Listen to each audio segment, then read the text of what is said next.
যে ঘুরে বেড়াই তার কোনো ঠিক নেই। এখন র্যাপিডো, উবের, ইনড্রাইভ আরও অনেকগুলো যাত্রী সাথী সমস্ত রকমের অ্যাপ বেরিয়েছে। লোকে ভাবছে 1000 টাকা, 2000 টাকা, 1500 টাকা উপায় করছি, কিন্তু 1500 টাকা উপায় এবং এখন দিনে এত লোক বেড়ে গেছে, কলকারখানা নেই, কিছু না, স্কুলের টিচার নেই, কোনো কিছু নেই, তো কীভাবে হবে? মানুষ কোনো কাজ করতে পারছে না। তার মধ্যেখানে একটা ছোট্ট রাইড, একটা কাজেই গেছিলাম, রাস্তাটা খুব সুন্দর লাগছিল ছুটির দিনে, সেই ভিডিওটি আপনাদের সঙ্গে তুলে ধরছি। আর মানুষ তো এখন গাড়ি কিনে মরছে, গাড়ি চালাতে জানে না, গাড়ি কিনে মরছে।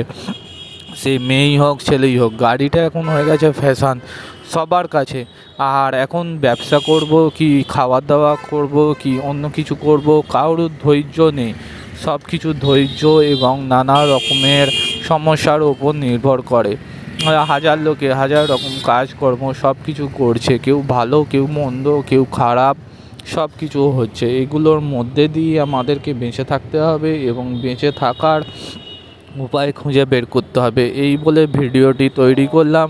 কত পাখি, এখন পশু পাখি কোনো কিছুই নেই, সব ছোট ছোট শহরগুলোকে বড় শহরের মধ্যে নিয়ে আসছে আর প্রকৃতি নষ্ট করে ফেলছে এখনকার সাধারণ মানুষ এবং এখনকার ছেলে মেয়েরা।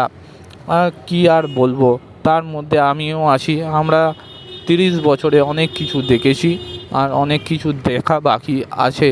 মোবাইল ছিল না, কম্পিউটার ছিল না, সেই সমস্ত কিছু এসেছে, আবার সমস্ত কিছু একদিন না একদিন চলে যাবে, এই বলে ভিডিও শেষ করলাম।